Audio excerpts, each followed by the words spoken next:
2.7 lakh crore rupees, इतना पैसा foreign investors पिछले 6 महीनों में इंडिया से बाहर निकाल चुके हैं। मतलब ग्राफ में यहाँ दोनों बार्स के बीच में डिफरेंस देखो कितना है। इंडियन रुपी एशिया की सबसे खराब परफॉर्मिंग करेंसी रही है। एक तरफ लोगों की नौकरियां जा रही हैं और आंकड़े दिखाते हैं कि दूसरी तरफ उनकी रियल सैलरी जो हर साल बढ़नी चाहिए वो घट रही है। But we must prepare for the worst, be ready for tough times.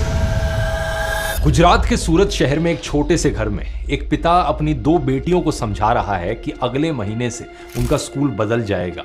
अब उन्हें प्राइवेट नहीं सरकारी स्कूल में पढ़ने जाना होगा। इस आदमी का नाम है अल्पेश भाई। कुछ साल पहले तक इनकी जिंदगी एक बहुत ही बढ़िया सक्सेस स्टोरी थी। अल्पेश का परिवार गुजरात के एक गांव में खेती करके बस किसी तरह गुजारा करता था, लेकिन फिर अल्पेश सूरत आ गए, जो दुनिया का सबसे बड़ा डायमंड हब है। यहाँ ये एक डायमंड फैक्ट्री में काम करने लगे और कुछ ही समय बाद इनकी सैलरी 35,000 रुपए तक पहुंच गई। गांव से आने वाले एक कम पढ़े लिखे आदमी के लिए ये काफी अच्छी सैलरी थी।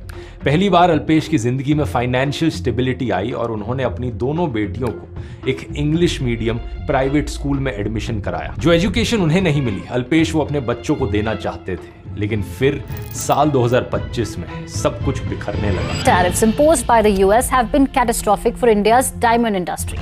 सूरत की डायमंड इंडस्ट्री में एक भयंकर क्राइसिस आ गया। तो डायमंड बिकता नहीं, अभी सबके ऊपर पड़ा है, पूरा मार्केट के ऊपर है। पहले अल्पेश की सैलरी गिरकर 18,000 रुपए हुई और फिर कुछ महीने बाद उनकी फैक्ट्री ने अपने 60% वर्कर्स को निकाल दिया। उन्हें भी अपनी नौकरी से निकाल दिया गया। इसके बाद अल्पेश काम ढूंढने निकले तो इन्हें कपड़े ढोने का काम मिला, सिर्फ 12,000 रुपए की सैलरी पर। आज अपनी बेटियों को इन्होंने प्राइवेट स्कूल से निकालकर वापस सरकारी स्कूल में डाल दिया। और ये सब एक ऐसे वक्त में हो रहा है दोस्तों, जब मोदी सरकार कह रही है कि इंडिया दुनिया की फास्टेस्ट ग्रोइंग मेजर इकोनॉमी है। आज भारत दुनिया की फास्टेस्ट ग्रोइंग मेजर इकोनॉमी है। कागजों पर इंडिया की इकोनॉमी 8.2% की स्पीड से बढ़ रही है, लेकिन असलियत क्या है यहाँ पर? इस फास्टेस्ट ग्रोइंग इकोनॉमी के बयान के कुछ ही महीनों बाद की बात है। 10 मई 2026 हैदराबाद में हो रही एक रैली में प्रधानमंत्री नरेंद्र मोदी देश के लोगों से अपील करते हैं कि 1 साल तक सोना मत खरीदो, फॉरेन ट्रिप्स पोस्टपोन कर दो, पेट्रोल डीजल कम इस्तेमाल करो, वर्क फ्रॉम होम करो, वैसे ही जैसे कोविड के टाइम पर किया था। यहाँ तक मोदी ने कुकिंग ऑयल भी कम इस्तेमाल करने की अपील कर डाली। हर परिवार खाने का तेल का जो उपयोग करता है, अगर वो कुछ कमी करे, मैंने बार बार कहा है 10% कम करो। अगर हम तेल खाना कम करें ना, तो भी वो देशभक्ति का बहुत बड़ा काम है। और इस सब के पीछे की वजह बताई गई कि हमें किसी भी तरह से फॉरेन एक्सचेंज बचाना है। विदेशी मुद्रा बचाने पर बहुत जोर देना होगा।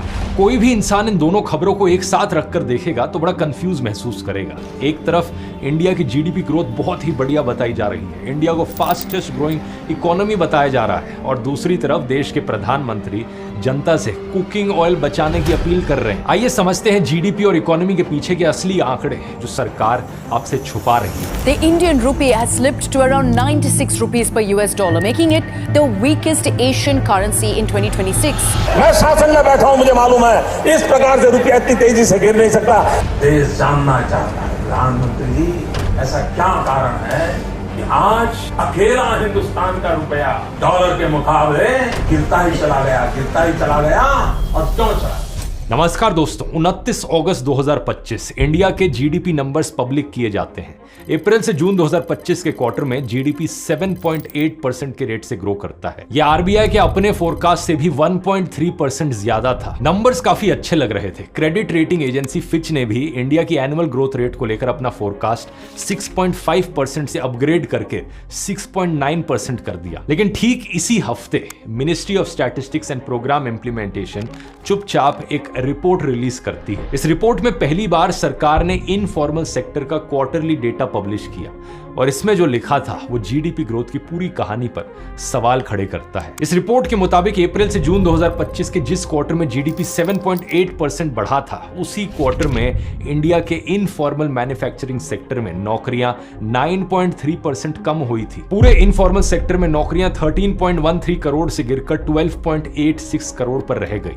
यानी सिर्फ 3 महीने में 27 लाख लोगों की नौकरियां चली गई। और डरावनी बात यह है कि यह तो सिर्फ एक ट्रेलर है, इससे भी भयंकर जॉब क्राइसिस शायद अभी भी आना बाकी है एआई की वजह से। वर्ल्ड इकोनॉमिक फोरम का अनुमान है कि साल 2030 तक एआई और ऑटोमेशन की वजह से 9 करोड़ से ज्यादा नौकरियां खत्म हो जाएंगी। इंडिया में एक्सपर्ट्स वार्निंग दे रहे हैं कि अगले 2-3 सालों में अकेले आईटी सेक्टर में 4 से 5 लाख जॉब्स खतरे में पड़ सकती है। टीसीएस जैसी कंपनीज में हजारों लेऑफ्स ऑलरेडी शुरू हो चुके हैं। अब जरा ऑनेस्टली खुद से पूछकर देखिए, अगर आपकी कंपनी को एक ऐसा एम्प्लॉय मिल जाए जो एआई की मदद से आपका 8 घंटे का काम 1 घंटे में कर दे, तो कंपनी किसे प्रेफर करेगी रखना? यही असली खतरा है। एआई आपकी जॉब सीधे नहीं छीनेगा, लेकिन एआई इस्तेमाल करने वाला इंसान जो आपसे 5 गुना 10 गुना तेजी से काम कर सकता है, वो आपकी जगह जरूर ले सकता है। यही इसकी एक पॉजिटिव साइड है कि अभी देरी नहीं हुई है। इसी WEF की रिपोर्ट के हिसाब से 17 करोड़ नई जॉब्स भी क्रिएट होंगी। यानी सवाल ये नहीं है कि एआई जॉब्स खत्म करेगा या नहीं, सवाल ये है कि आप किस साइड पर होंगे।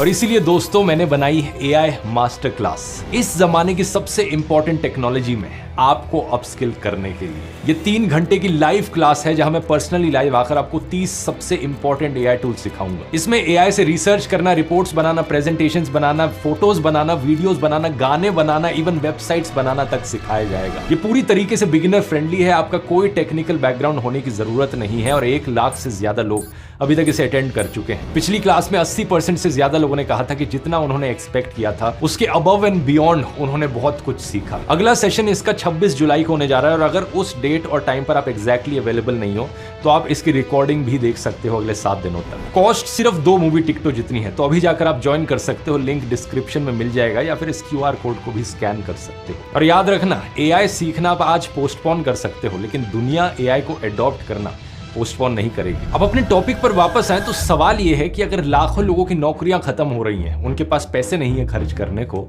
तो मार्केट में इतनी रौनक कैसे आई? गाड़ियां, एसी, फ्रिज, मोबाइल, ये सब कैसे बिक रहे हैं? इनके लिए पैसा कहां से आ रहा है? इसका जवाब है दोस्तों सिर्फ एक शब्द, कर्ज, EMI। सेब दिख रहा है कटा हुआ? तेरी औकात से बाहर है ये, और ये 100 रुपए वाला सेब नहीं है, तेरी औकात से बाहर वाला सेब है। फोन भी ले ही लिया, सुना है लोंडिया आईफोन पे मरा है। कौन सा फोन यूज करते हो और आपके बैंक अकाउंट में कितना balance? iPhone 15 but my bank balance is 0। RBI के मुताबिक मार्च 2025 में इंडियन हाउसहोल्ड्स पर कर्ज बढ़कर GDP का 41.3% हो गया है।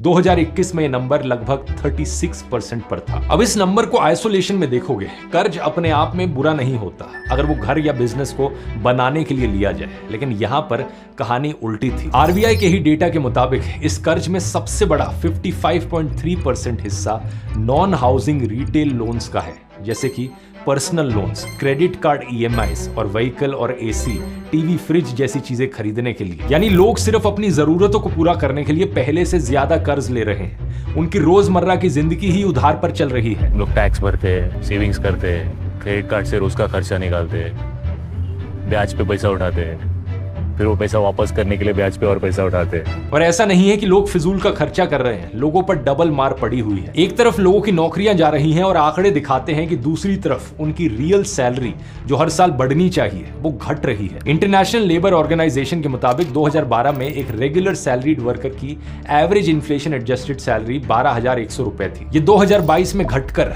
10,925 रुपए रह गई है। यानी लोगों के सैलरी नंबर्स देखोगे तो वो जरूर बढ़ते दिख सकते हैं, लेकिन महंगाई को एडजस्ट करके देखोगे तो असलियत में वो 10 साल पहले से कम कमा रहे थे। 2025 तक आते आते हालत इतनी खराब हो गई कि ये देखो, सिर्फ 10% लोग ऐसे हैं जो अपनी जरूरतें पूरा करने के बाद दूसरी चीजों पर पैसा खर्च कर सकते हैं। बाकी 90% लोग सिर्फ अपनी जरूरतें पूरा करने के लिए लड़ रहे हैं। इस बात के मायने समझो जरा, इंडिया की GDP का लगभग 60% हिस्सा प्राइवेट कंजम्पशन से आता है। यानी इंडियन इकोनॉमी चलती ही तब है जब आम लोग पैसा खर्च करते हैं। यही कारण है कि ऊपर ऊपर से देखने में डिमांड स्ट्रॉन्ग दिख रही है, इकोनॉमी में सब ठीक लग रहा है, लेकिन असल में लोगों का जो बफर है वो कमजोर हो गया है। किसी भी शॉक को एब्जॉर्ब करने की एबिलिटी बहुत कम हो गई। और अभी तक जो सब डेटा मैंने आपको बताया दोस्तों, जो हालत आपको दिखाई, ये मिड 2025 की थी। इसके बाद से लेकर अब तक पिछले एक साल में 3 बड़े शॉक्स आए हैं। पहला 27 अगस्त 2025 यूएस प्रेसिडेंट डोनाल्ड ट्रंप का इंडिया पर